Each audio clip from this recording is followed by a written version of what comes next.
So contoh-contoh case condonation macam ni. Dalam kes Cushing 1, staff yang under probation, kita tahu dia tak perform, kita tahu dia tak mencapai tahap yang sepatutnya, tetapi kita confirmkan dia. So selepas daripada tu, kalau kita nak terminate dia based on dia punya poor performance, mahkamah kita tak boleh. Because masa dia poor performance dulu, kita confirmkan dia. So sekarang ni baru kita nak terminate, tak boleh, sebab kita dah condone. Kes ni Sungai Wang Estate, bila ada staf lain buat aduan kepada kita tentang salah laku staf yang lain, kita tak ambil tindakan. So yang itu condonation. Public Service Commission, ada banyak sebenarnya, ini cuma contoh. Tapi contoh yang last ni, tengok apa salah laku tu. Tardiness apa? Tak punctual, datang lambat, selalu datang lambat. Bila kita tak ambil tindakan ke atas staff yang kita tahu datang lambat, the next time kita nak ambil tindakan ke atas dia, dia dah dapat immunity under the law. Undang-undang bagi dia immunity untuk datang lambat. You cannot do anything anymore. So ini bukan benda kecil. Datang lambat bukan benda kecil. Which comes to my point is, sebab tu adalah salah sekiranya kalau staff ada masalah tentang pembayaran gaji dia lambat atau claim dia tak masuk, kita akan suruh dia refer siapa? HR. Betul? Betul eh? Kalau staff tak dapat uniform, sepatutnya dia pakai uniform tapi uniform dia tak dapat, kita suruh dia refer siapa? Kalau staff ada salah laku, kita suruh dia refer siapa? Bos dia lah, bukan HR. HR dia manage proses disiplin, tapi dia tak disiplinkan staff. Yang mendisiplinkan staff ialah siapa? Ketua staff tu, ketua masing-masing. Itu kerja ketua untuk mendisiplinkan staff, bukan kerja HR. HR dia menguruskan proses. Proses owner is HR, yes, tapi mendisiplinkan staff tu kena ketua dia lah. Kalau staff tu selalu datang lambat, kalau staff tu dekat Sentul, HR dekat sini. Ada ke HR dekat Sentul? Tak ada. HR kat sini. Yang selalu datang lambat ni staff kat Sentul. Bos dia dekat sana, buat apa kalau staff kat sana datang lambat? Kan? Sebagai ketua, kita kena menguruskan bukan setakat operasi syarikat, tetapi juga staff. So staff tu punya disiplin is among responsibility of the leader, the head. So kalau staff selalu datang lambat, ni contohnya ni. Ini kes mahkamah tau. Ini kes mahkamah. Mahkamah kata kalau staff tu selalu datang lambat, tak ambil tindakan atau lambat ambil tindakan unjustifiable, maka ia boleh menjadi kepada condonation. Biasa buat tak? Biasa tak buat tak? Tak ambil tindakan. So start from now, kena make sure. Sebab kalau tidak, dia akan jadi condonation. Ini contoh-contoh misconduct. It can be anything. Tak semestinya apa yang tersenarai kat dalam handbook ataupun CA ataupun apa, tak semestinya. Sebab tu saya punya praktis, saya tak galakkan dalam handbook ke dalam CA ke apa ke ada senarai salah laku dan kategori salah laku. Saya tak galakkan. Sebab contohnya katalah kalau kita senaraikan dekat dalam handbook, salah satu salah laku ialah datang lambat. Contoh datang lambat. Bila kita nak kategorikan dia, kita nak kategorikan salah datang lambat ni masuk kategori minor ke major misconduct. Nampak tak tadi? It's not the type of misconduct, it's the gravity, isn't it? That's why saya, because common law dah ada principles on governing misconduct. On that basis, in my opinion, tak perlu ada dekat dalam handbook. No need. Let the law punya mechanism governs that. Because jenis salah laku tidak reflect dia punya gravity. Okay?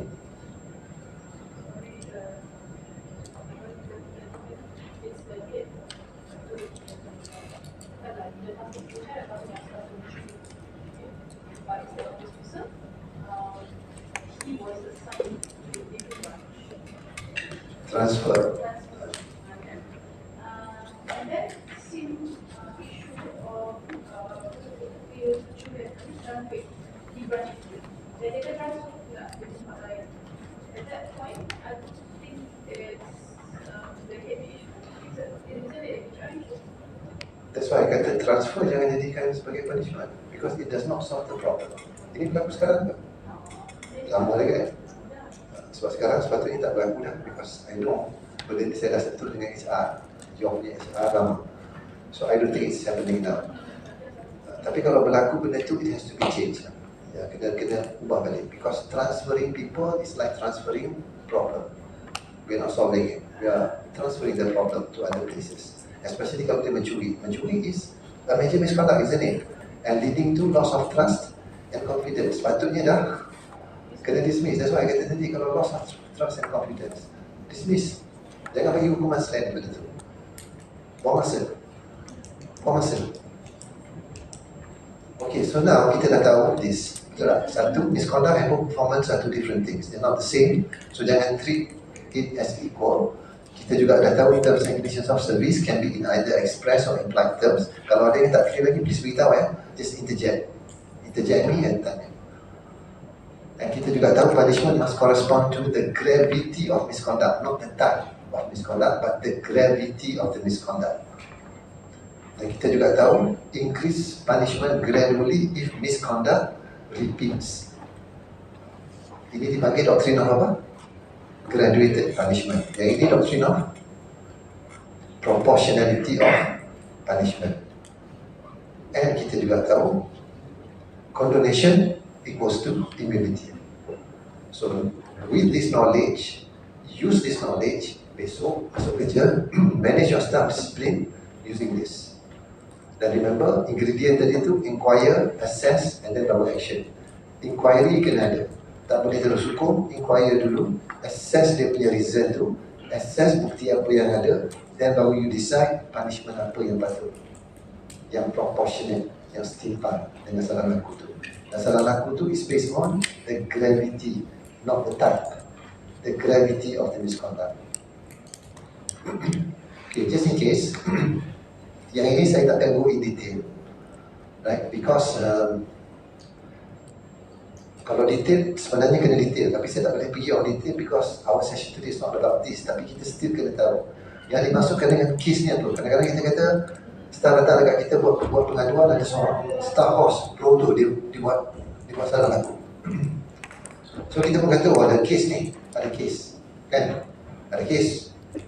My question is, bila kita kata kes, ada kes, kes tu apa?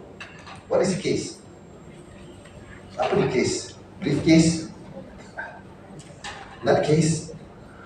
What is a case? A case hanya ada 3 benda saja, 3 structure saja dalam case. Satu ialah kita panggil facts, betul? Fakta case. Yang kedua, isu dia. Dan yang ketiga, dia punya conclusion. Itu je. 3 ni je. Dia tak ada lebih daripada ni.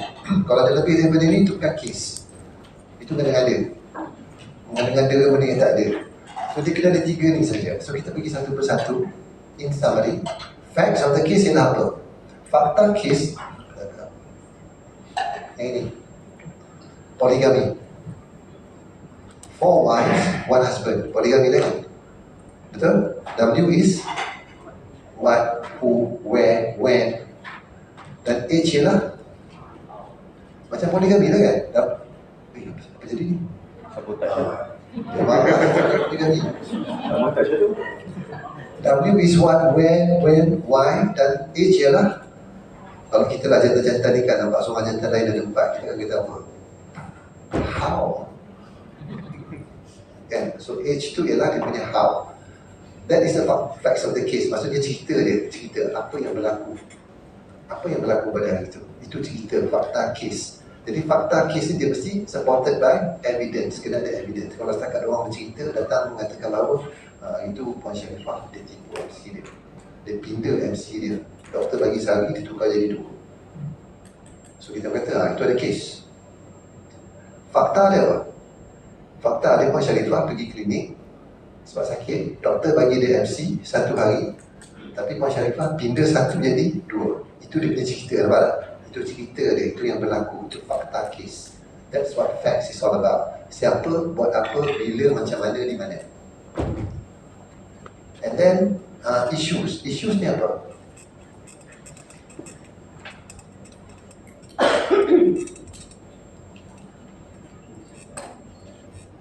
Isu ialah dia punya apa evidence untuk support benda tu. Okey, kita kata Puan Sharifah pergi tipu MC.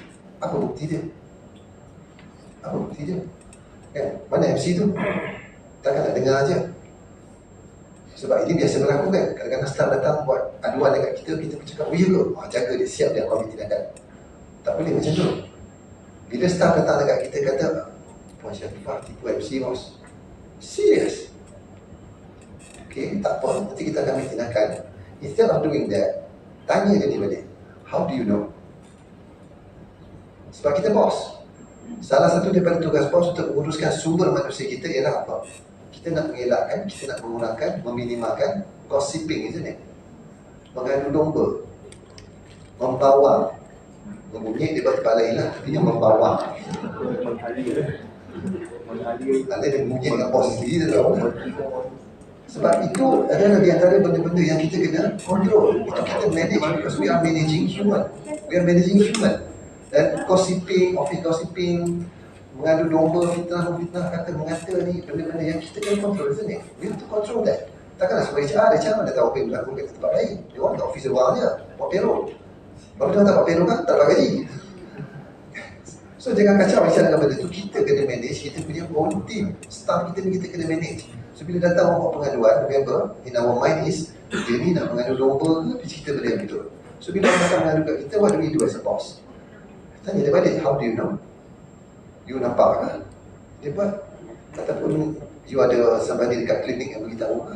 Who told you this? Kalau kita sentiasa buat macam ni, staff akan faham. Kalau nak mengadu apa dekat bos, jangan cakap kosong. Jangan cakap kosong. You better bring something with you to show that you are talking facts. Tak payah cakap itu dekat dia. Kita behave macam tu, and the staff will know. The next time the staff nak datang dekat kita, dia akan datang, dia tahu dah. We are the one who will ask for the facts. What is your facts? Apa facts you? Bila you tuduh staff tu buat macam ni, what do we have? Jadi kalau kita buat this kind of behavior to all our staff kita pun akan kata, ini bos bukan pilih kasih.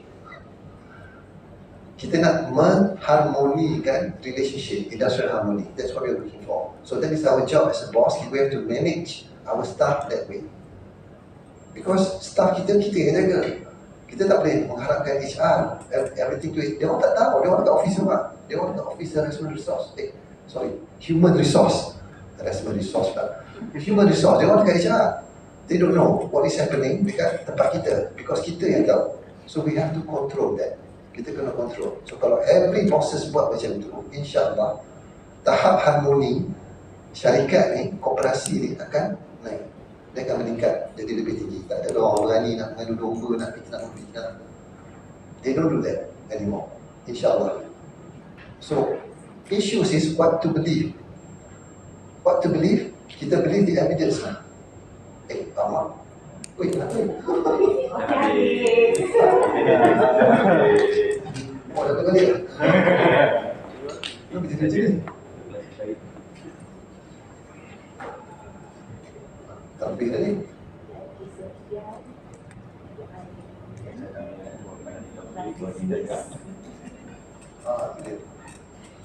Isu ialah what to believe based on which evidence. Sebab kita akan dapat versi macam-macam. Staff seorang ni datang dekat kita kata Puan Sharifah ditipu MC, dia pindah. How do you know this? Saya nampak ada cunting dekat office sendiri. Saya tengok. Okay, fine. Saya pun tanya Puan Sharifah, betul ke you pindah MC?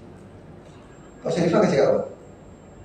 Memang saya pindah. Dia kan cakap of course not. So kita akan ada dua version, isn't it? Dua version of the story. That is the issue. Ini isu ni. Mana nak percaya ni? Siapa nak percaya? So how do we decide which to believe? Based on the evidence, isn't it? So apa tu kita buat? Tengok MC tu, isn't it? Kalau tengok MC macam, oh dia mesti pakai AI ni, buat benda ni. Fine. Ada cara lain tak kita boleh buktikan? Kita buat ni. Nampak tak? So kalau kita behave macam ni from time to time, and staff makin lama dia tahu dah, bos bukan setakat dia dengar je, dia akan siasat. The respect level of your staff will increase towards you because they know you are fair. Kalau sebelum ni, Kalau seorang staff bergaduh dengan seorang staff ni kata, aku lagi rapat dengan bos. Kalau aku bawa dia dekat bos, kau siap. Seorang tu dengan siapa? Mampu lah. Tapi kalau kita tunjuk from time to time that we are being fair, kita buat according to the facts and the evidence. So kalau staff ni kata bawa dia dekat bos, dan seorang lain cakap, itu yang harapkan. Let the boss decide. Because they know the boss will be fair to them, isn't it? That's how we control industrial harmony. Industrial harmony. Kan orang tak respect kalau bos macam tu. Banding dengan bos yang bos mesti dengan cakap dia je, kita takkan dengar dia. Betul?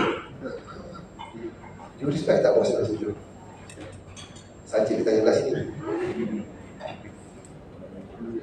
Kan? So, you choose whether you want to become a respectable boss or boss yang ask for respect. Aku bos, respect tu. Dengan bos yang tak minta for respect, but the staff knows respect boss. He's fair, isn't it? Whatever boss atas dia cakap to him, look, when it comes to my staff punya affair, please let me decide. They are my responsibility. Let me decide. So dia akan mengurangkan juga situasi macam saya pernah katakan siang tadi kan. Puan tanya kot, bos ni duk minta staff orang lain punya bos buat kerja dia. Right? So kalau kita boleh behave in such a way, then makin lama the whole company, the whole korporasi, staff orang lain pun akan tahu department tu punya bos, you all, ini tak boleh buat main-main. Nak guna staff dia, kalau dia tak tahu, siap. Tak nak kerja macam tu.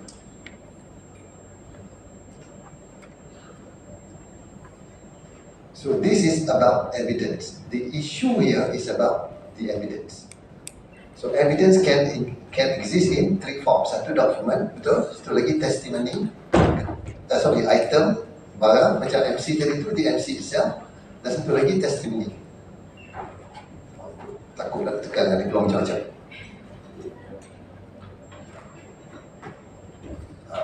Testimony ni yang biasa ada problem. Kenapa? Because kalau dokumen dengan items ni, dia tak kerti jawab balik. Dia tak kerti jawab balik. Kalau MC tu ada kesan pindah, itulah dia.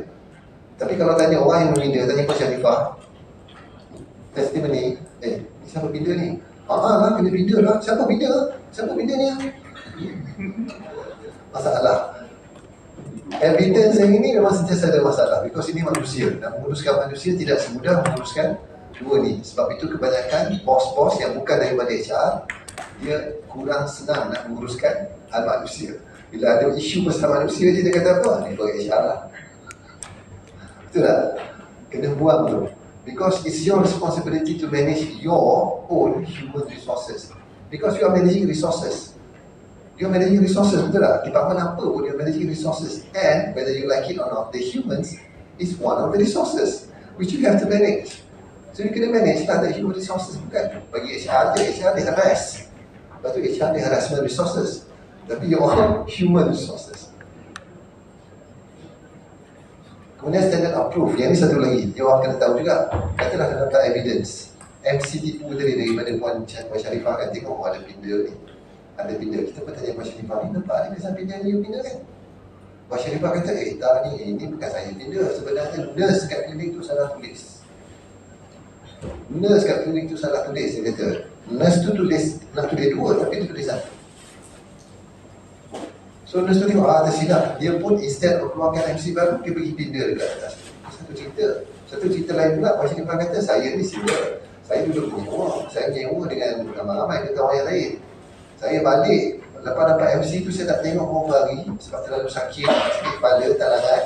Terus masuk dalam beg. Balik rumah, saya terus tidur. Saya letak MC atas meja, saya terus tidur.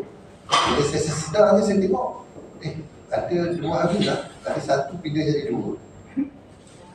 Datang kawan saya, roommate saya ni, housemate saya ni, berdaja dengan saya pun tak tahu.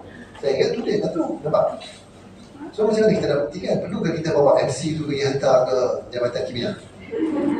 Lepas tu tanya pen apa yang digunakan untuk minta? Perlukah macam tu? So kita kena tahu bukti tu setakat mana yang kita boleh terima, setakat mana yang kita kena further proof. So ini yang dipanggil standard of proof. Standard of proof ni, tuan-tuan dan puan-puan mungkin biasa dengar. Beyond reasonable doubt. Biasa dengar tak ni? Kan, kat movie banyak kan? You have to prove beyond reasonable doubt. Lama. Beyond reasonable doubt ni maksud dia apa? Maksudnya requires eliminating all reasonable doubts. Selain daripada beyond reasonable doubt, standard of proof, itu ini yang paling atas ni, the top. Dalam piramida dia yang paling tinggi sekali, standard yang paling tinggi. Beyond reasonable doubt. Biasa dengar kan? Kemudian ada juga ni, ya ilah apa ni?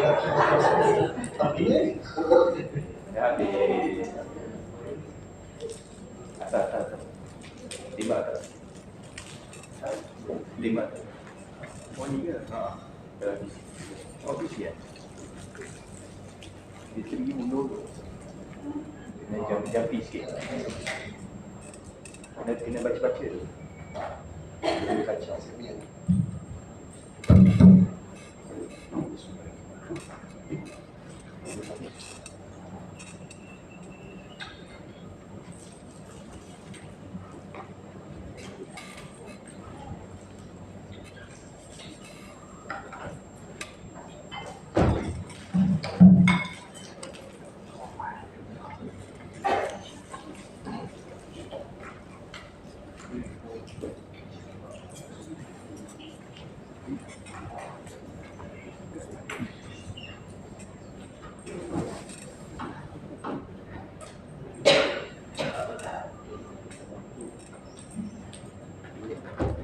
Okey.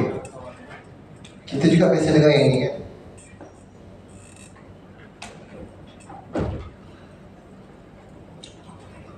Yang ini. Selain daripada beyond reasonable doubt, sebenarnya ada standard yang lain. Yang makin lama makin ringan, makin lama makin ringan standard dia. Yang ini. So clear and convincing evidence, preponderance of the evidence, probable cause, reasonable suspicion. Kalau biasa tengok movie yang ada law drama kan, court drama ke apa, biasa dengar kan istilah-istilah ni. Tengok dia punya explanation, description, high probability, more likely than not, maksudnya probable lah tu. Specific articulable facts, reasonable basis to believe. Nampak tak beza dia? Yang atas ni beyond reasonable doubt ni berbeza dengan semua yang kat bawah ni dari segi apa? Nampak tak beza dia? Beza dia, yang kat bawah ni semua ada elemen probability. Nampak? Yang atas ni tak boleh ada probability. Dia kena final. Ni lah dia. Evidence ni tunjuk tu and nothing else. Nampak? Evidence ni tunjuk macam tu and nothing else. That's it. You cannot prove anything other than that. Tapi yang bawah ni dibenarkan elemen probability wujud. Barangkali kebarangkaliannya berapa persen. So yang ini yang kita sebut on the balance of probability. So ada dua standard saja, dua standard of proof. Satu beyond reasonable doubt, satu lagi on the balance of probability. So dalam undang-undang ada dua standard saja. Kita nak guna yang mana? So the question is, yang mana satu yang kita nak guna dalam urusan seharian kita? Antara dua jenis standard ni, balance of probability dengan beyond reasonable doubt. Yang beyond reasonable doubt ni hanya digunakan oleh mahkamah jenayah. Full stop. So selain daripada mahkamah jenayah, jangan mana-mana yang guna. So kalau dekat koperasi, bila check waktu PMC, tak payahlah beyond reasonable doubt. Nak pergi hantar Jabatan Kimia lah, nanti compare apa diguna lah, nak test dakwah tu lah. Tak payah. No need. You don't have to go that far. Untuk selain daripada mahkamah jenayah, boleh guna any other standard of evidence yang lower than that, which is balance of probability. Dari segi crime, beza dari segi standard ni ialah untuk crime, mahkamah jenayah akan minta bukti-bukti itu berdasarkan facts yang evidence-nya cannot be doubted. There is no doubt in the evidence, dan evidence tu is unchallenged. Kalau evidence tu tunjuk tu, it means it shows that. It cannot show something else. Tapi untuk Dan juga kena buktikan actus reus mens apa pula ni. Itu nama pendek, nama penuh dia actus non facit reum nisi mensit rea. Maksudnya kena buktikan not only the act, conduct tu, katalah orang tikam kan, dia tikam orang. Kalau saya tikam Cik Hafiz kan. Saya tikam Cik Hafiz, perbuatan saya menikam mesti dibuktikan the whole perbuatan tu. Macam mana saya tikam, dekat mana saya tikam, dekat dada ke, dekat perut ke, dekat muka ke, berapa kali, pisau apa saya guna. Dan pisau tu memang itulah pisau yang saya gunakan, saya tak gunakan pisau lain. Dan saya lah yang bertanggungjawab memegang pisau tu. So kena check tadi saya ada ke tak. That is why tengok dalam movie, dalam drama kan, bila crime aja, polis akan cari. Kalau pembunuhan, polis akan cari senjata yang digunakan untuk membunuh. Because semua tu pendakwa raya nak. Pendakwa raya nak because dia kena menghadap mahkamah, menghadap hakim dan proof beyond the reasonable doubt. Sebab tu dia minta semua tu, check cap jari dia lah, darah dekat pisau tu dengan darah mangsa sama ke tidak, macam mana benda tu berlaku, what is the facts of the case, storyline dia macam mana, semua, every stage of that must be beyond reasonable doubt. So kalau kes Puan Sharifah tadi tipu MC, if it is a crime, pen apa yang digunakan kena ambil, kena test dakwah, everything must be proven. Kalau peguam belah sana challenge ya, maksudnya ada doubt, so pendakwa kena ribat balik untuk hilangkan doubt tu. Kalau pendakwa raya gagal hilangkan doubt tu, kes tu habis, hancur. And then bukan itu saja, itu actus reus, mens rea ni maksudnya niat. Bila saya tikam Cik Hafiz tu, Cik Hafiz pun tiada. Adakah memang saya berniat untuk bunuh ataupun saya tak sengaja? Itu yang ada membunuh tanpa niat kan, membunuh Seksyen 502, Seksyen 513, benda-benda tu. Because kena buktikan niat. Masa perbuatan tu dibuat, adakah niat saya memang nak bagi dia mati? So kena buktikan perbuatan dan niat. Susah kan jenayah ni kan. That is why dia punya standard of proof paling tinggi, beyond reasonable doubt. Tapi kalau balance of probability, kita cuma perlu buktikan fakta kes dan the probability dan evidence ni menunjukkan inilah yang berlaku. Walaupun ada probability, evidence ni mungkin tunjukkan something else, tapi on the balance, ini lebih berat. Faham tak?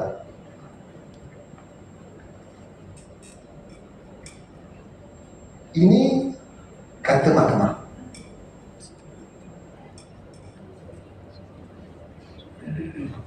Mahkamah kata untuk employer mendapatkan bukti salah laku staff, even standard balance of probabilities ni pun dianggap dah berat sangat dah. Tu dia Walhal balance of probabilities ni lah yang paling ringan. Mahkamah kata even ini pun lagi berat untuk majikan membuktikan salah laku kaki tangan. Kan senang kan nak buktikan salah laku kaki tangan. Ada pros, ada cons kat situ kan. Kan takut berlaku penganiayaan pula. Tapi itulah keputusan mahkamah, that is the law, ada common law. So tak payahlah nak minta Puan Sharifah nak hantar ke Jabatan Kimia dulu. Mahkamah kata tak payah. Tengok kes ni, Malaysia Airlines, MAS.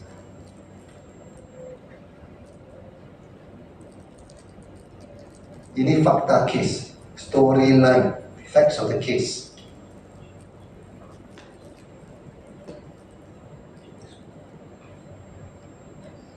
So itu pertuduhan ke atas dia. Dia mengeluarkan ataupun mengalihkan barangan yang di dalam premi syarikat keluar daripada syarikat tanpa pengetahuan dan kebenaran syarikat. Jadi 5 Oktober kena DI.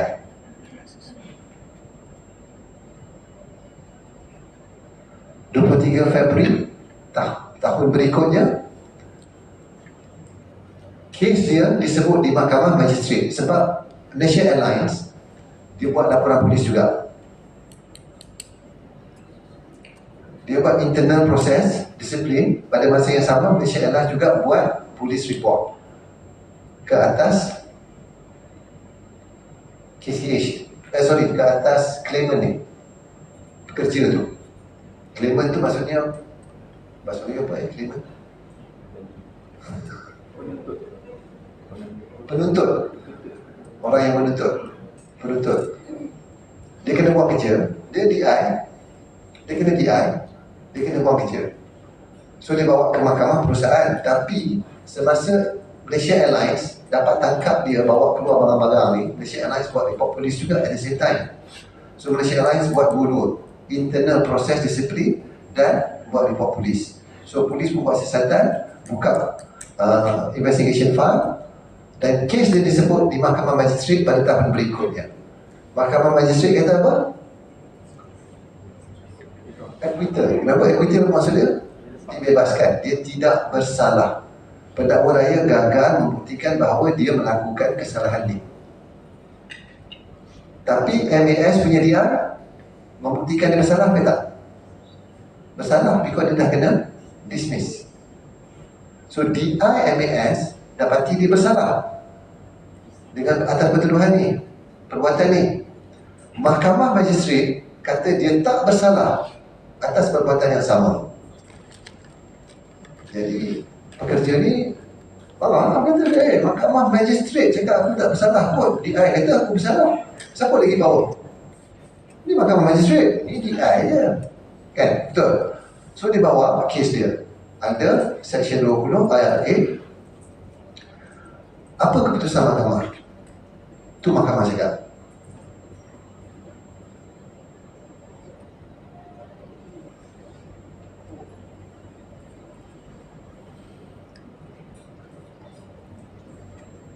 kontradik tak keputusan DI dengan keputusan Mahkamah Magistrate? DI kata dia bersalah, pertuduhan yang sama. Mahkamah Magistrate kata dia tidak bersalah. Tapi Mahkamah Perusahaan kata apa?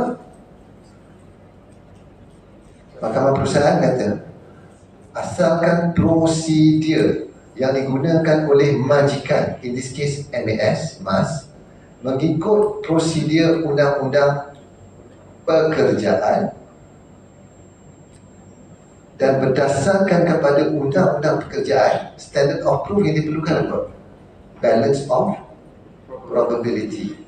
Based on balance of probability, bukti-bukti itu menunjukkan bahawa dia bersalah, kemudian dia dibuang. Betul lah tu.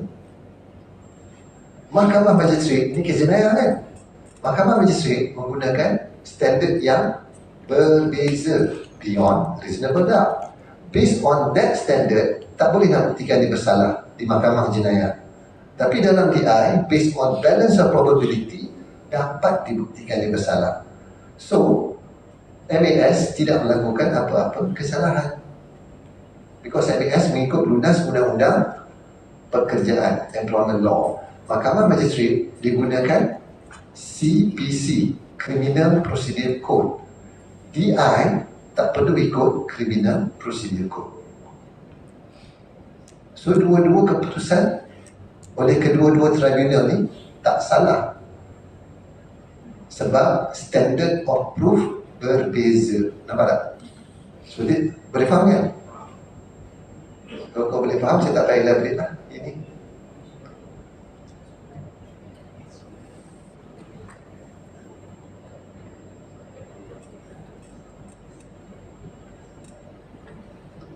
Okay, satu lagi kes, kita tengok satu lagi kes.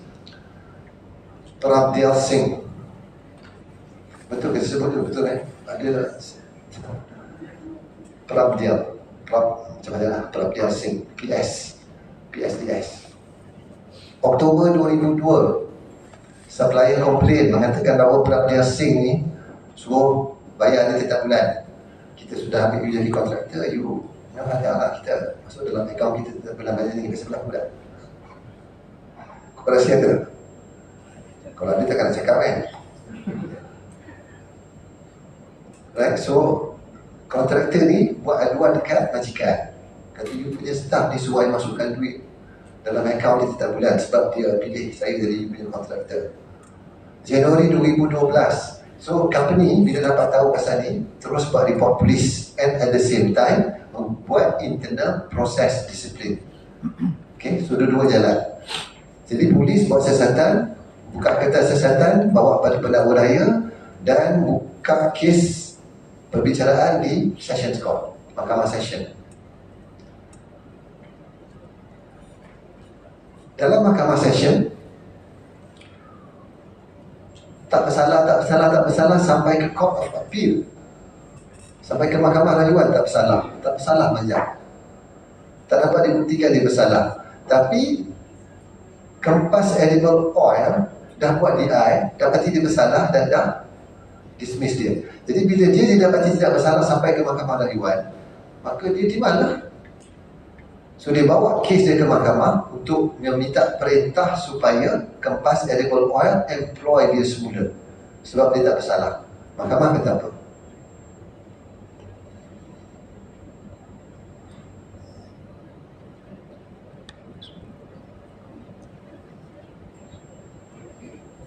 Again, mahkamah kata, look, Kempas Edible Oil buat perbicaraan DI itu, buat siasatan itu, bukti yang dia ada based on balance of probability.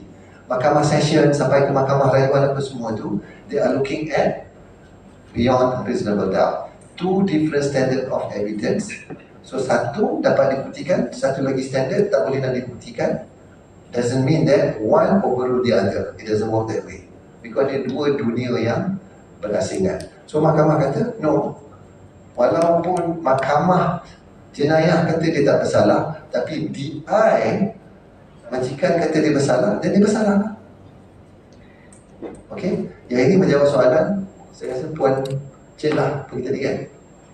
So basically, dua sektor ni nak menunjukkan, kalau nak menunjukkan perbezaan dari segi standard practice kan. So let's say, kalau katakan tak melibatkan pun, tak adalah wujud session court tadi. Tak ada.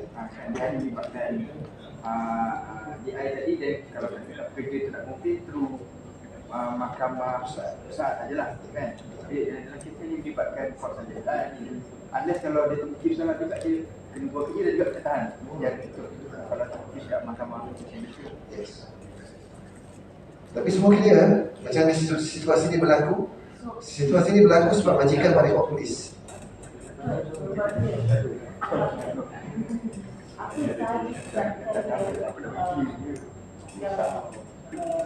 Kerja ambil kalau kita lakukan action proven ability dalam tahun ini. So selepas itu tak boleh nak bantu baik sama atau baik apa. Walaupun dalam keadaan kita cakap dalam diri salah, tapi bila kita dapat bersama bahawa kata sebenarnya kita tak salah. Kita tak boleh kata sama semua. There is no way for us to kata tak saya bersalah. There is no way for me to benar orang bersama itu. Okay, dia macam ni. Kalau lepas DI, staff dia dapati bersalah dan dia buang kerja, dia ada avenue lain. Dia boleh bawa kes dia ke JPP, Jabatan Pembinaan Perusahaan, dan mungkin JPP akan rujuk ke Mahkamah Perusahaan. So Mahkamah Perusahaan akan adili sama ada proses majikan buang dia kerja tu, procedural fairness tu berlaku ke tidak. Dan Mahkamah Perusahaan akan tengok pembuangan kerja dia tu, substantive fairness tu betul ke tidak. So kalau Mahkamah Perusahaan kata antara dua tu ataupun both tak comply, then dia mungkin akan diperintahkan untuk sama ada masuk kerja semula atau biasanya majikan bayar ganti rugi. Yang ini sebab majikan buat report polis sebab dia buat jenayah ni, dia curi barang. So yang buat ni polis. Kalau dia orang ni tak buat report polis, tak ada kes ni, takkan ada kes ni. Tapi sebab majikan dalam dua kes ni buat report polis.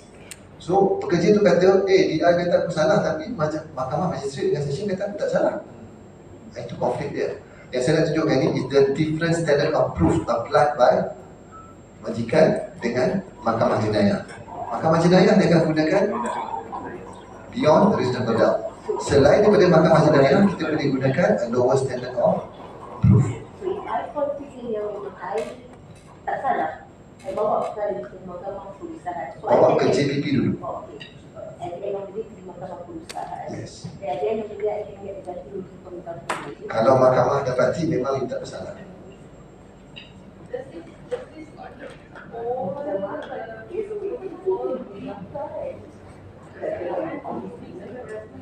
Yes. Dia yang kes-kes kena buang kerja ni sampai ke mahkamah perusahaan ni, it does not matter kena buang kerja atas sebab apa. Kalau dia buang kerja dia sendiri pun dia still boleh bawa ke mahkamah perusahaan. Betul? It is called, dengan macam joke kan, but it is actually, it's called constructive dismissal.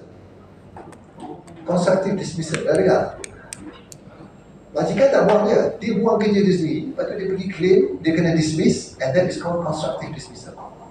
Contoh, katalah majikan tak bayar gaji dia 2 bulan. So bila tak bayar gaji dia 2 bulan, majikan tak buang dia kerja, tapi majikan tak bayar gaji dia 2 bulan. So apa dia buat? Dia bagi surat macam resignation notice, tapi instead of resignation dia kata he considers himself to be constructively dismissed by the company because company dah breach contract. Kontrak dia dengan company apa? Setiap bulan, pada setiap hari bulan gaji akan masuk. Tapi sekarang dah 2 bulan dia tak dapat gaji. Maksudnya company dah breach contract. Bila breach contract, dia claim company dismiss dia. Tapi company tak dismiss. Dia sendiri yang dismiss diri dia kan. So that is called constructive dismissal.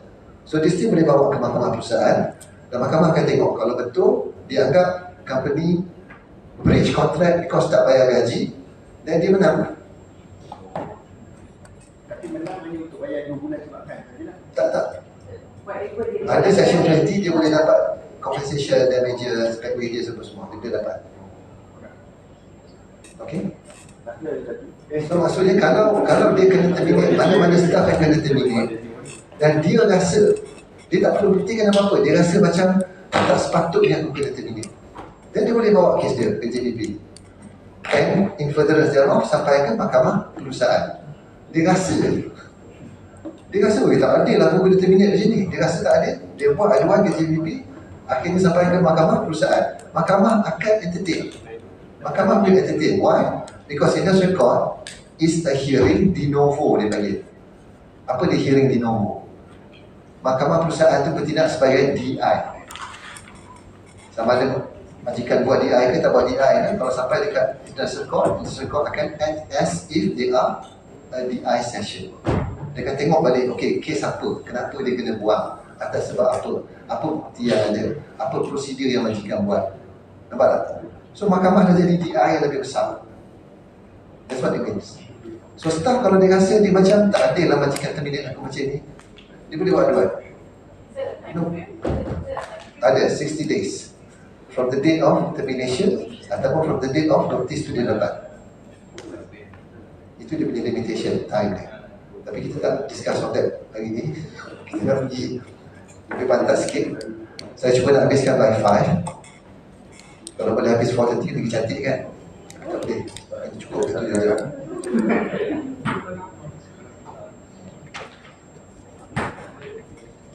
So perlukah saya elaborate apa yang kita dah lihat kat sini? I think you know what this case means, right? Faham Different standard of proof. Kenapa tak?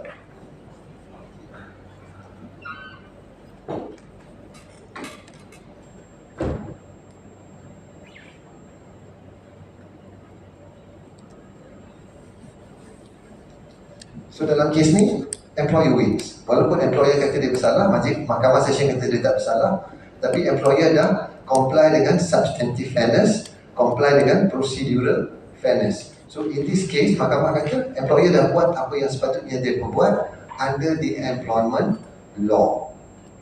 So it's done. So employer wins. Okay? So Cik lah, kita jawab soalan pergi tadi. So ini summary daripada kes 2 tu, which is sama je lah penjelasan dia. So sekarang conclusion. Bila when it comes to conclusion, kita dah ada facts of the case, kita dah tahu apa misconduct dia, kita dah tahu apa evidence, which version of the story to believe. So the conclusion would be the decision lah. And this decision sebenarnya kita kena ikut substantive fairness. Okay, dah terbukti dia buat salah laku ni. Now, apakah hukuman yang setimpal? Itu je conclusion dia. So dia kena sampai this conclusion, baru case tu complete. Selagi tak ada this conclusion, case belum complete. You must make a decision. Kalau isu menunjukkan bahawa the evidence does not prove yang dia buat, then acquit, dibebaskan. That acquittal becomes the conclusion. The action. Remember, inquire, assess, action, ingredient of the case. Now let's assess ourselves. Kita ambil Mira Firza. Walaupun dia dah kahwin, cheese.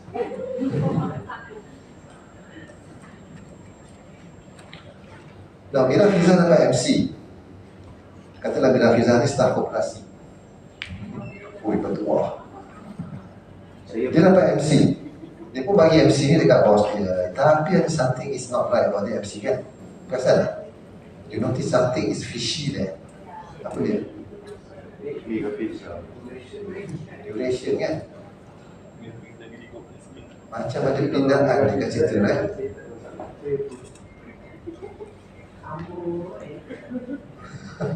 Sebab dia bisa saya pun.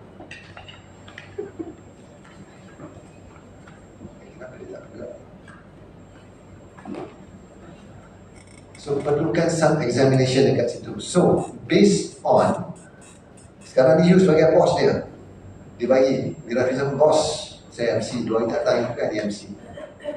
Now you are the boss, you saw this. This is the question. What do you do? I got flow, disciplinary general instructions. So the first thing is what? Question. Investigate, right? Preliminary investigation. So how do you investigate? Apa dalam investigation tu apa yang kita nak cari sebenarnya? Kita cari bukti, right? Proof kan? Kita cari evidence. Ada kes ke tak ada ni? Betul? Do we have the evidence or not? Yes. Apa evidence yang kita perlukan untuk kes macam ni? Takkanlah tuan-tuan dan puan-puan tak pernah dapat kes macam ni, mesti ada. Ada ke tak ada? Pernah? Tak pernah? Tapi kita ambil baik. Ya. Bukan pagi tadi ada somebody datang kat saya tadi. Macam ni. Ada, I think one of you ada kat siapa? Kan? Ada lah. Maksudnya ada lah tu. Berlaku lah tu. So what do you do?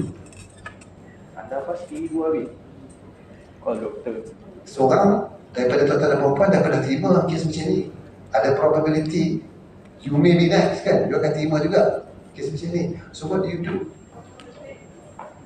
Just remember apa yang kita dah belajar pagi tadi. The flow. What is the flow? Kita kena buat investigation dulu, right? That investigation is untuk kita dapatkan bukti untuk kita decide ada kes ke tak ada kes ni. Right? Bukti apa yang kita ada. So sekarang kita ada satu MC ni. So MC ni menunjukkan apa? Ada possibility MC ni dipinda, correct? Adakah itu salah laku? Pindah MC salah laku bukan? Salah laku kan? Betul? Adakah pindah MC ni sahaja salah lakunya? Grammar pun salah. Kenapa? Oh, today's plural. Doktor tu dia betul lah. Doktor Mira punya grammar tak betul. So, what do we do? As a boss, Mira punya boss ni dapat ni. Soal siasat. Kita kan soal siasat. So, macam mana kita nak soal siasat? Kita nak panggil Mira ke? Mira ni kau pindah ke? Are you going to do that? Macam Puan Syarifah tadi, Puan Syarifah you pindah ke? Dia kan jawab apa? Tak. Mana? Takkan dia nak mengaku. So, in order to do the preliminary investigation, kita kena plan. Betul tak? We have to think, macam mana aku nak investigate ni? How do we get? Bukan dia buta-buta pergi. Dan kejap dah. Ni kenapa ni? Kalau kita fikir sebagai bos, macam tu lah kita akan buat kan? Kejap, kau nampak ni? Yang dia pindah ni, kau pindah ke? Bos biasa macam tu kan? Itu bos yang tak ada akal. Betul tak? So, kena plan lah. Kita nak dapatkan the truth. How do we do it? We have to sit down, think and plan. Strategize, right? So, apakah logical next course of action? What is the way yang kita boleh confirm sebenarnya 2 hari ke 1 hari? How? Yes. Kau di klinik lah kan? Kenapa dia benda tak gelap juga ni? Tak ada kerja juga.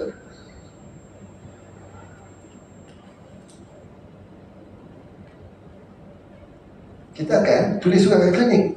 Biasa HR akan buat, betul? Kes-kes macam ni biasanya kalau di koperasi, dia tengok pada mana-mana, pada syarikat masing-masing lah. Dia ada prosedur dia sendiri. Saya rasa koperasi, HR akan handle, betul? So bos, dia akan bawa MC tu, dia akan rujuk dekat HR, dia kata, look, I am suspicious with this MC. Bos akan tunjuk dekat HR, ada suspicion lah MC ni. Could you please verify? Tolong buat investigation sikit. So HR akan buat investigation. Biasanya HR akan buat apa? HR akan tulis surat dekat klinik tu, menggunakan letterhead koperasi. Kan? HR akan tulis surat dekat klinik Fuzia dan bertanya tentang kalau nasib koperasi baik, klinik akan reply cepat. Biasanya lambat. Tapi kali ini klinik Fuzia respond. Klinik Fuzia kata, ya betul, Mira Fiza ada datang yang dan betul kami ada isu MC dekat dia dan kami isu MC dekat dia 1 hari. Cukup dah bukti. Klinik Fuzia bukan setakat dia balas surat tu, dia attach salinan MC dalam rekod dia, menunjukkan 1 hari. Cukup tak bukti? Ke nak kena minta Mira punya pen tak kejabatan kimia? So based on the evidence yang ada ni, on the balance of probability, did Mira do it or not? Did Mira pindah MC dia or not? She did, didn't she? Adakah itu sahaja salah laku dia? Dia menipu. Dia? Menipu. Siapa dia ni? Saya. Bekas tentera? Polis? Mr. Boy. Polis? Kejap. Saya wawa. Saya ex-boyfriend Sedap. Mentality macam polis. Ex-boyfriend Mira Fiza. Ah, Kan dia sangat patut berdendam sangat. So kita dah dapat bukti ke belum? Okay, dah dapat bukti kan? Dah dapat kan? Ada kes kan? Ada isi kes. Next is what? What's next? college lah. Ha? Isya dah bagi surat, dah dapat balasan. So sekarang ni next is what? Punishment. Kotak. Okay? Punishment. Punishment. Kira warning lah. Kind of warning. Warning. Maksudnya hukuman lah. Punishment lah. Betul? Setuju? Setuju? Enquire. Oh, ya. Enquire. Remember? Kita dah bagi peluang dekat Mira explain ke belum? Belum. Kita kena bagi dia that second rule of natural justice, remember? Yang tamil tu, audi ultra partem. The right to be heard. The right to be heard, that audio ultra partem. She must be given the opportunity to explain herself. So sekarang kita dah ada bukti ni. Memang ada pindahan pada MC ni. So now, kita kena tanya dia, bagi peluang dekat dia. Sekarang, sila jelaskan, kenapa kau pindah? Why did you amend this? Jangan terus hukum, tak boleh. Tak cukup syarat lagi. Procedural fairness.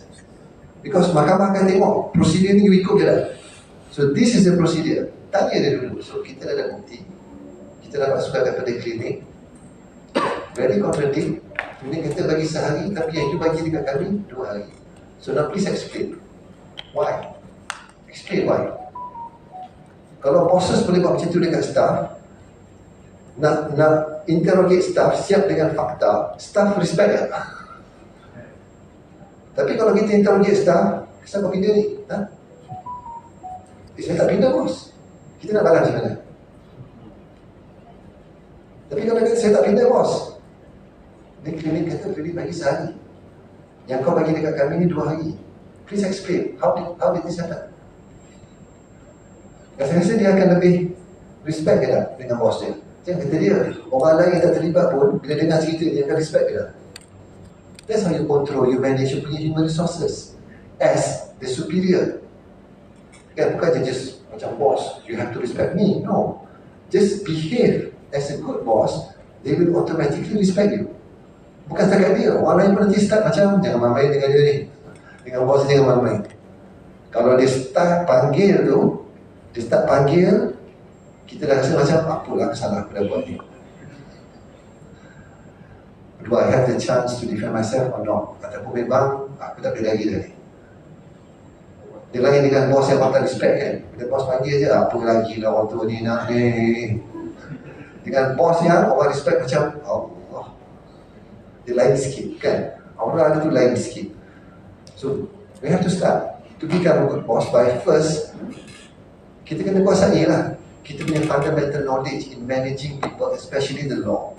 Bila kita bercakap berdasarkan undang-undang, people cannot challenge. It's the law, whether you like it or not. I don't like it, but I have to do this because it's the law, contohnya. Then people will respect you. Because they want to tahu that you are not doing this because you want to victimize me. You are doing this because you are going according to the law. That's it. Jangan kata orang bawah. Kalau dengan orang atas pun, kalau berani je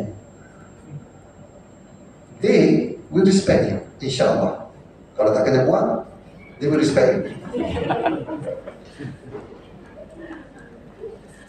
Bila union datang challenge you, do they come to you with facts ataupun they just cakap saja sembang kali? Kan? So dia rasa macam menyampah je dengan melayan ni, yang sembang kali je lebih. Nak sebab dia orang union, perangai dia orang tu jadi yang macam kan kita leceh lah nak yang betul. Tapi kalau dia orang datang dekat kita with facts, kita punya respon macam mana?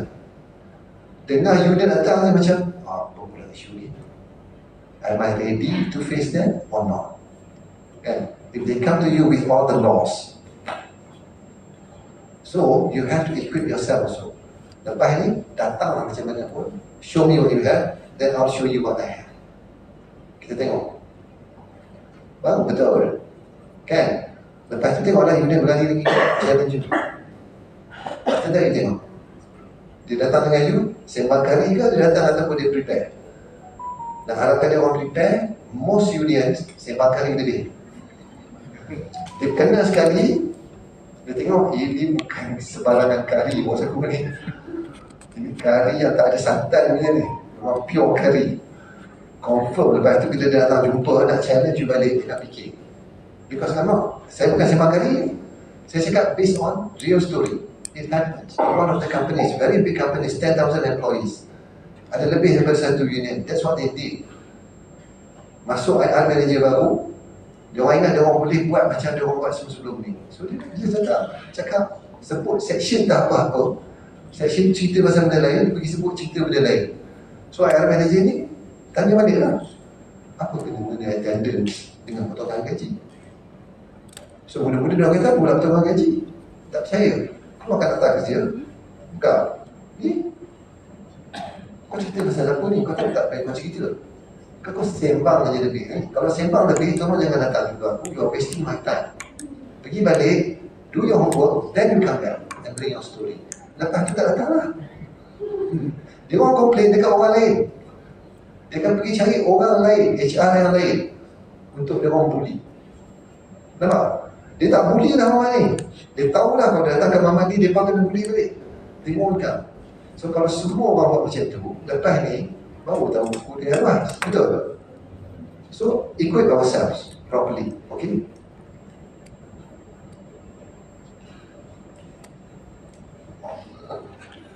So dalam kes Mira, kita akan gunakan standard of proof yang mana?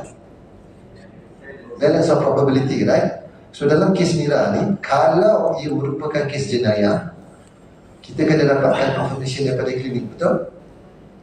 Kita juga kena dapatkan Mira dan bukan orang lain yang buat, yang pindah MC tu, betul? Dan kita juga kena buktikan yang Mira is fully aware that she altered the MC chip using specific pen in specific way. Because kita kena buktikan active real. Tapi because kita tak gunakan this standard, ini mahkamah jenayah, macam kes 2 tadi tu yang saya tunjuk tu.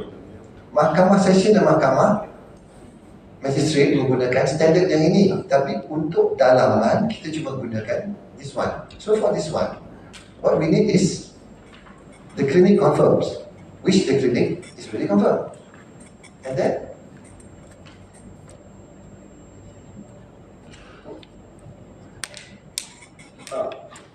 How could and why would anyone other than Mira have done it? Nampak tak soalan dia berbeza? Sekarang ni, siapa pergi klinik? Siapa jumpa doktor? Siapa dapat MC? Siapa simpan MC? Siapa serahkan MC pada HR? Pada bos? Okey, kita dah ada this flow kan? Mira, semua Mira dapat MC, Mira yang jumpa doktor, Mira yang terima MC, Mira yang simpan, Mira yang submit. So give me another probability that it is not Mira yang buat in any of that stage.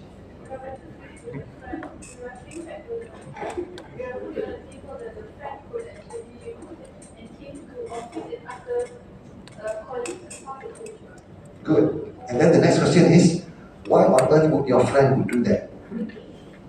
Can you prove that? They have been known not to be mentioned any one of them. So you are not good with that friend, tapi bila you sakit, you minta kawan tu yang temankan you pergi jumpa doktor. Is it probable or less probable? Probable, highly probable or less probable? Less. Bila less, kita cari yang more probable, right? On the balance of probability. So that explanation kita boleh reject. Nampak? Kita based on probability. Give me another scenario. Sebab saya cuba nak tunjukkan ni what it means by on the balance of probability. Tapi I think with that one example, you nampak kan? That's what it means by on the balance of probability.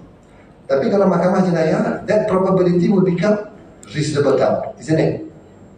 So pendakwa kena counter balik benda tu, which may be successful, maybe not. Tapi internally, on the probability, you gaduh dua orang, tapi kawan dia juga yang pergi teman dia.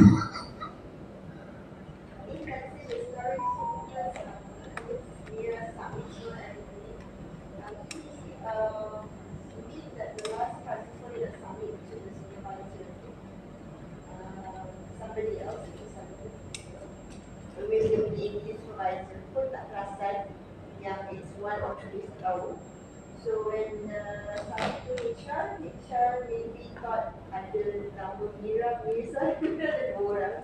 So dia went to salah. So they went somebody else actually. Okay, if I get this straight, maksudnya this MC is not meant for this Mira Mirza, but another Mira. Yeah.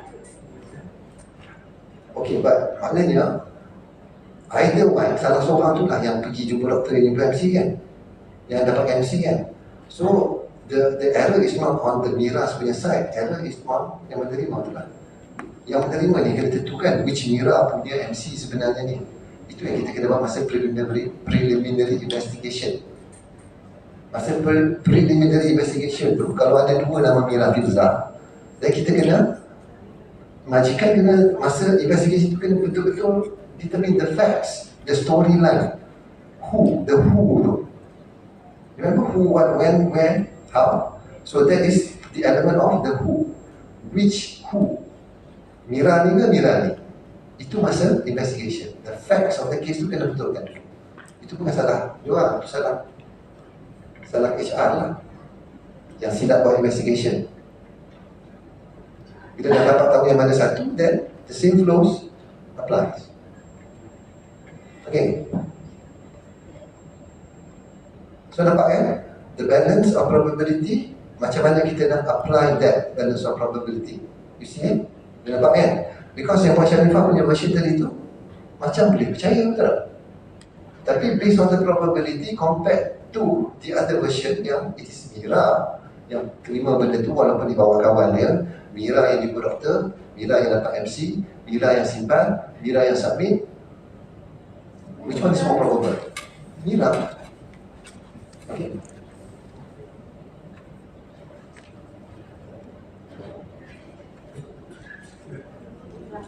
So now kita break berapa ya tuan? Break 3.5.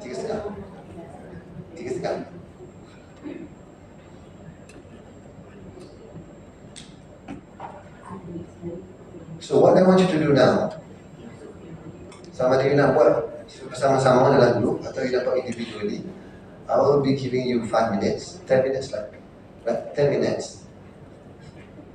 Cuba you tengok ni. Nampak tak ini facts?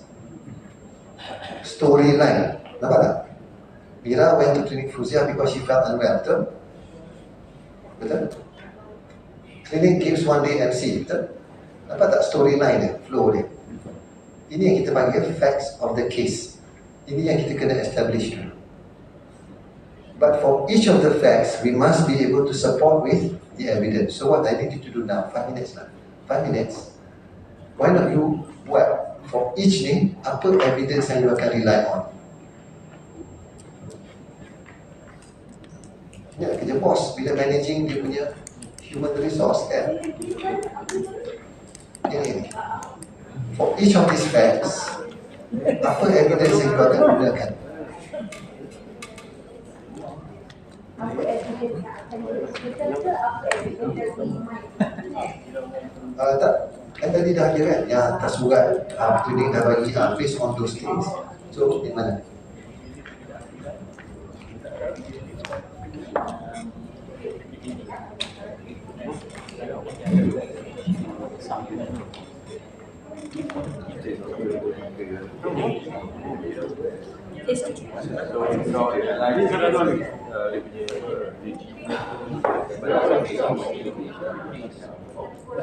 So first dia, kau pun sila bagi tahu buat dia on WhatsApp lah. Informasi semua. Bagi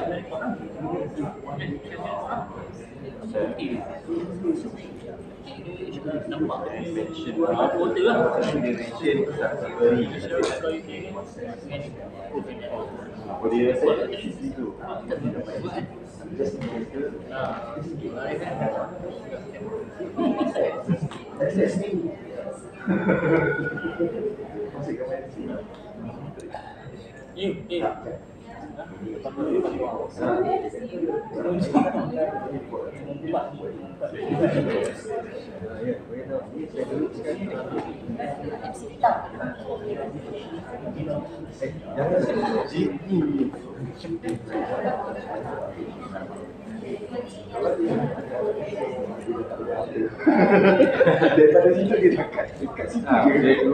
Proses tu kau dekat dah.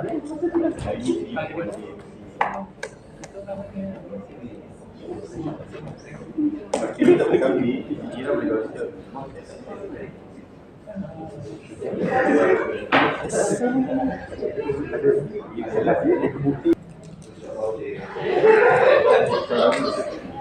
Adakah lebih confident untuk debat sekarang ni? Imagine if you have this situation in the real life. Before doing this process dengan after doing this process, dalam kedua-dua senario tu, Mira ataupun wakil union dia datang and challenge you. Which of these two situations you feel that you have more confidence to rebut? Before or after? Ke tak nampak beza? Sama aja. Ke tak ada beza? Ada ke tak ada? Be frank, be honest with me. Kalau tak ada, cakap tak ada. Maknanya, I'll be giving you rubbish from morning. WhatsApp lepas WhatsApp ni check Ke tak ada beza? tinggal upload outback dia ataupun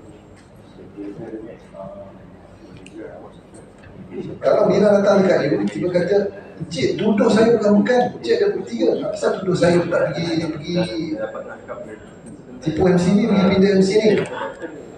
Untuk first ni, betul ke tidak dia pergi klinik? How do we prove that?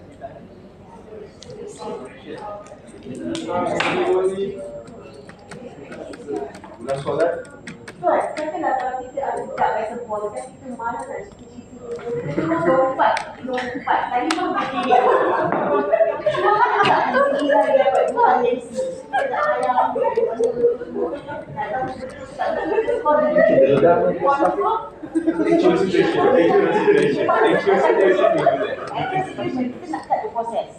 Boleh. Cut the process dan cut shorten the time. Boleh. Kan? So maksudnya kita call klinik je. Call klinik dia kata rekod kami mengatakan bahawa dia sekian-sekian. The calculate without knowing. Macam kita as a boss, kita just sebab kita dah ada complaint or report from other staff to say that dia nampak sembilan adjust the MC. Just call the clinic. Boleh, tak ada masalah. In fact, kita tak perlu beritahu dia pun. Nak beritahu ke tak beritahu ke, it doesn't matter. So katalah kita dah dapat daripada klinik kan, kita call, dia kata tak ikut rekod kami bagi sehari je sebenarnya. So kita pun panggil dia dah. So sekarang ni, dia dah buat tak salah laku ni. So kita inquire dia kan.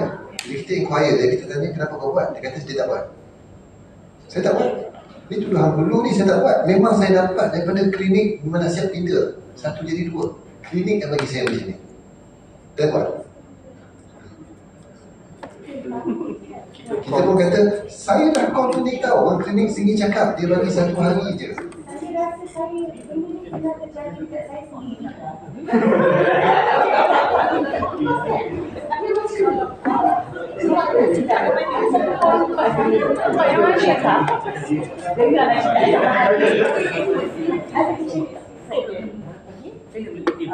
Pregnancy cakap lah. So doktor kata dulu hari MC.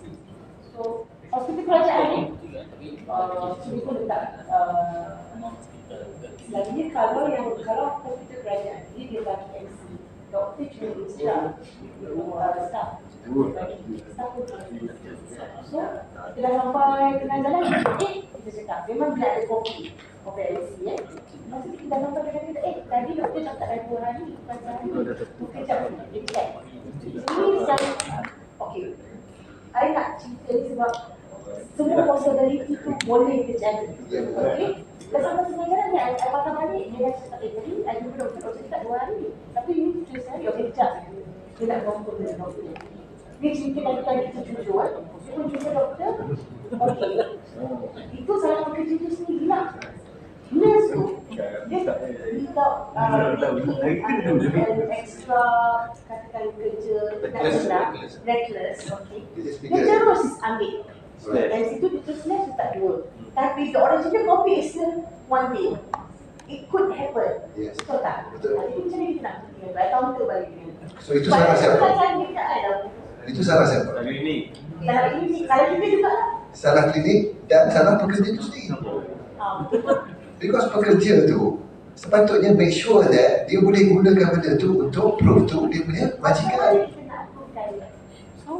Sebab kalau in that situation, kalau majikan call hospital punya kopi tunjuk satu. Kalau I jadi nurse, I lepas pasang I watch betul. So sekarang ni pekerja yang dapat tu apa dia kena buat? Dia boleh pergi klinik. Sebab kita sendiri dah nampak kan, kita akan contek macam ni je. Takkan contek macam ni tak boleh nak kalau kita beli barang. Bila kita beli barang untuk kegunaan kita akan check thoroughly tak? So sama lah, sekarang kita nak gunakan barang untuk hantar dekat syarikat. It's going to be our fate now. So pekerja kena take more effort to make sure that janganlah cuci macam ni je, at least bagi doktor initiate please dan chop kat situ. Betul? It's an official document tau MC ni. So bila pekerja tak buat macam tu, and then majikan ada syak, majikan check dengan hospital punya rekod kata satu, majikan kata you tipu, tak boleh salahkan majikan, betul? Tak boleh salahkan majikan based on apa yang dia ada ni. Dia dah check dengan hospital, dia kata satu. Walaupun hospital tu yang mangkuk, but it's not majikan punya fault, isn't it? So based on the procedure yang dah dibuat oleh majikan dah take all the actions necessary, and majikan concluded bukti kita menunjukkan on the balance of probability it is supposed to be 1 and not 2 days. Majikan ni tak jumpa lagi. So boleh kontak ada mas. Sampai tadi saya mesti cakap apa tadi. Ada juga cases kan staff yang popular bagi MC. Blacklist kan dia? Blacklist kan klinik? Jadi memang so that dia tahu dia nak pergi klinik tu and he or she akan dapat more than 1 day. Blacklist kan klinik tu.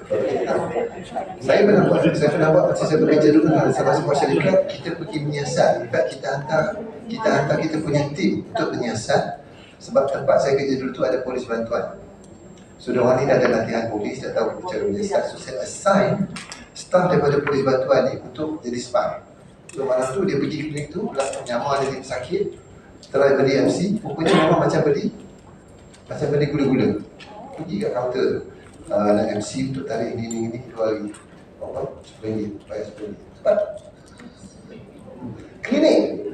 Dan klinik tu, bila kami dapat laporan daripada pegawai FSEC ni, polis bantuan ni, Aviation Security, dia dah buat laporan penuh. So kita decide untuk blacklist klinik tu, dan kita keluarkan notification dekat semua staff, list of klinik yang kita blacklist, kita takkan terima apa-apa MC ke, apa-apa treatment coming from this clinic. So majikan sekarang ni bila kita dah war-warkan, kita ada hak untuk tolak semua MC yang datang daripada this clinic. Buat. Setahu saya tak tahu lah Kementerian Kesihatan tindakan apa dia ambil, tapi saya harap dah ditutup lah di Kampung Pandan sebenarnya. Sebab office kami di Sepang, staf yang duduk area Sepang pun pergi ke Kampung Pandan. Kita dapat tahu sebab tu. Kita dapat tahu kalau kita tengok kebanyakan MC yang staff MC ni, kita tengok diorang ni alamat dekat sini, pasal pergi ambil MC dekat Kampung Pandan. Itu masalah diorang ni kan. Bukannya kurang klinik lama-lama kot, Sepang, Satu Jaya semua ni. Masalah diorang ni. That's why kita hantar Kampung Pandan. Saya tak ingat nama klinik tu exactly, dia macam nama dia Islamic sikit, Al something, nama klinik Al something. Kita blacklist sebab kami tak boleh tutup klinik tu. Kami tak ada bahasa nak tutup klinik, jadi kami boleh blacklist. Maksudnya kita halang staff kita daripada pergi ke klinik tersebut. So kalau ada, mungkin boleh liaise dengan HR boleh hantar ada orang punya whatever spy kan, kita check benda tu kan, then decide lah what the next course of action is. Okay. So ini, cek lah. Nampak tak kenapa kita kena ada all these things? Bila staff tu challenge, union challenge, kita boleh ribat balik tak? Kalau kita ada benda ni, betul? So Mira pergi klinik, Mira sendirilah yang beri testimoni. Siapa yang submit MC ni? Bukan Mira. So kalau Mira yang submit MC lah, kau yang pergi klinik kan? Dia tak boleh nak kata dia tak pergi klinik tu. Tapi kau yang submit MC ni, siapa yang pergi klinik tu kalau bukan kau?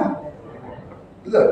So this is how kita dapat evidence based on the facts. But facts kita dah teratur, jalan cerita tu teratur, and for each of these jalan cerita ni ada dia punya evidence. Dapat tak? So bila orang nak challenge, whoever nak challenge any of these facts, kita dah ada evidence. Ni evidence, dia bukti. Orang challenge ni pula, dia bukti. Orang challenge ni, dia bukti. So kau nak challenge apa lagi? Kau nak cakap apa lagi? Sekarang kau nak cakap apa? Boleh tak kita tanya balik dengan dia? Sekarang kau nak cakap apa? Apa Cil? Apa Cil? Apa? Nak sembang apa ni? Nak sembang apa ni sekarang? Union ke apa kan? Kau nak sembang apa sekarang ni? Apa sembang kau sekarang ni? Tunjuklah kan, kamu tunjuk. Mari tunjuk. Ada? Tak ada. Kalau tak ada, sila keluar, tunggu tindakan aku bagi. Just wait for that. Tapi kalau tak ada bentang-bentang ni, tiba-tiba dia twist sikit, kita punya kari pun dah tinggal jadi buah pasal mak. Betul? So that's why kita kena ada all these things. As a boss, we must make sure that kita strong. Staff tak boleh stronger than the boss. The boss must be stronger than the staff. We have all this to rebut. Mari dah datang. Tak puas hati, mari datang. Mari kita bincang. Apa yang tak puas hati? Kami punya maklumat tak betul. Based on what? Kami ada bukti ni. Kau ada apa? Kami ada surat klinik cakap macam ni. What do you have? So apa lagi kau nak sembang ni? Boleh? Nampak? So sekarang ni tak payah nak mengharapkan HR kan? You can handle it on your own kan? Bila HR tak lagi jauh. So based on those evidence, I'm giving you another 5 minutes. 5 minutes sebelum kita break, ataupun nak break sekarang boleh. Kita break berapa minit? 15. Kita break, sambil-sambil break tu tuan-tuan dan perempuan boleh try buat ni. 3.45 kita sambung kita punya lecture, okay? This is what I want you to do. Keluar lah. Apa pertuduhan nak buat ke atas Mira? Sebab kita nak panggil Mira ni kan, kita bos dia. Betul tak? Kita dah dapat semua bukti ni, mesti kita akan panggil dia kan? Kita nak tuduh dia kan? Betul? Nak tuduh dia apa? Takkan nak just cakap macam tu je. Kita kena tuduh dia dengan tepat. Betul tak? Betul tak? Sebagai bos. Kita bos ni. Kita bukan dengan kawan dia nak cakap dia, Mira, kau tipu MC kan? Takkan macam tu. Kita akan panggil dia kata, Mira, kamu dapat salah ni. Kamu dapat salah ni. Dia kata, apa salah saya bos? Ini salah kamu. Apa dia? Apa dia?